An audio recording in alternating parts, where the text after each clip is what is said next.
Logan, I'm going to say this to you man to man because I know you can take it. Putting you in a business program is out of the question. Sir, I can improve. You're just not mentally up to it. Sir, you're not... You've been diagnosed with ADHD. Your math grades are catastrophic. You're disorganized. You're hyperactive. This is you. This is what you want. But you will not get there because you can't focus.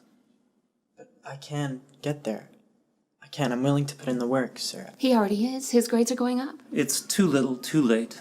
Just sign up this form so that we can put you in a special needs class. Special needs? Is that really necessary? Will he not be able to graduate? It's what's best for you, Logan. Remember, your limitations drastically reduce our options here. Mom.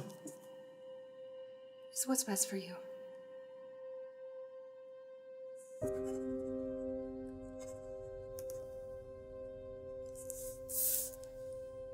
Let us secure your future, son.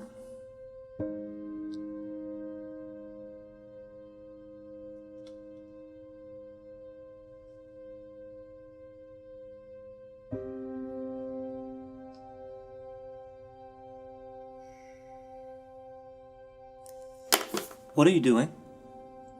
Please. Excuse me, everybody. Don't mean to interrupt. Sir? I'm speaking to the classroom tomorrow, and I was told to drop my instruments here.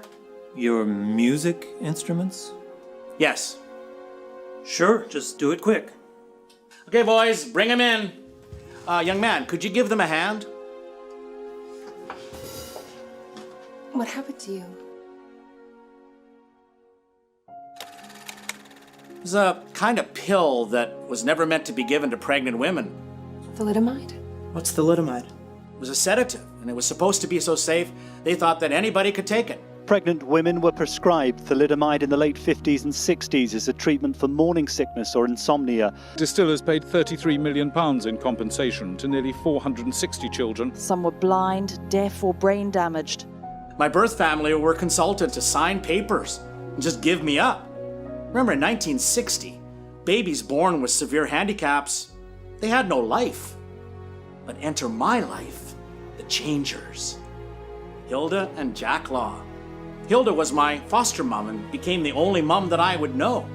What are your answers to the problem of having a handicapped child like this?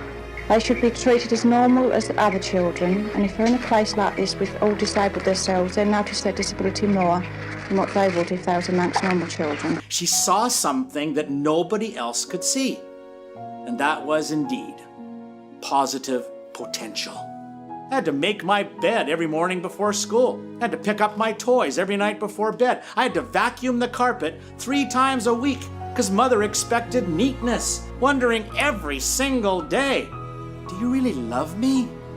Then one day, I found a piano.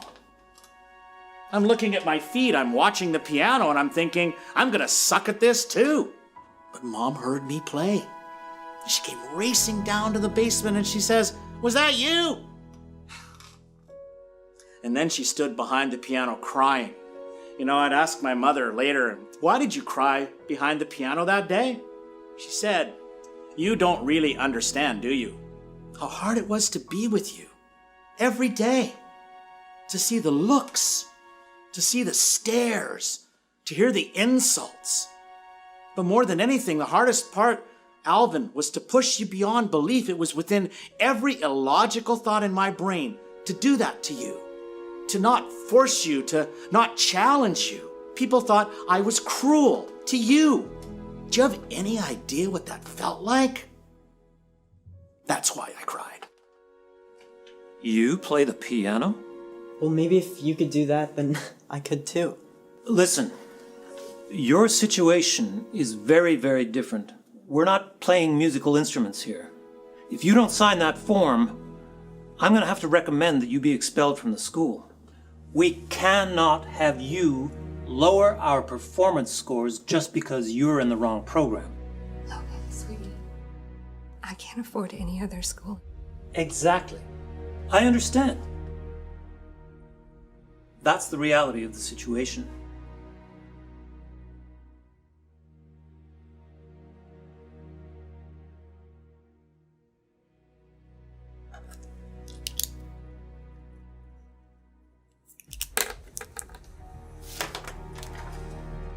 Fantastic. Do not be too hard on yourself, Logan. You never could have done it.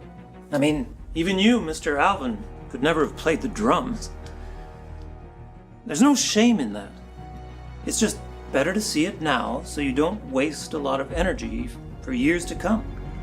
Life does not change in one day, in 1 week, in 1 year.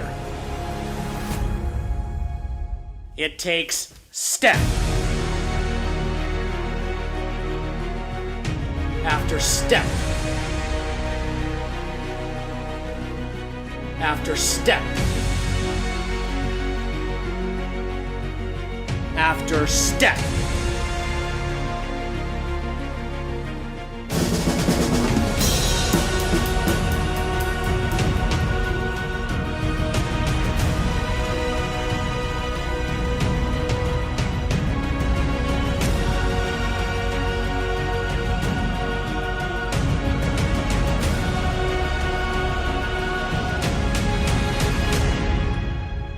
The most important thing I learned in my professional life is that you earn joy.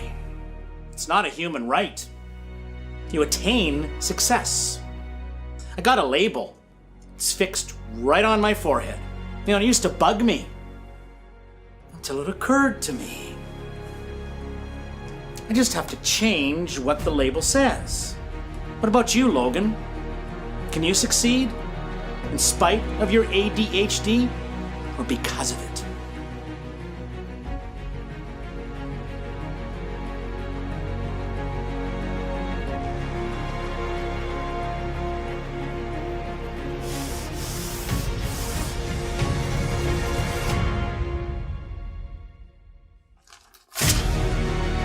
What do you think you're doing?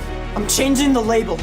I'm not in that box, Mr. Adams. That's your box. They're your limitations, and they're my superpowers.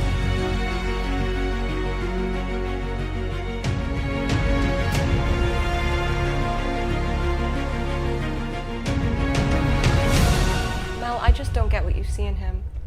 Like, what is so urgent? Don't tell me a janitor's got work emergencies at 9 p.m. Like, what is he doing? Emptying bins? God, if my boyfriend did this to me, I'd dump him.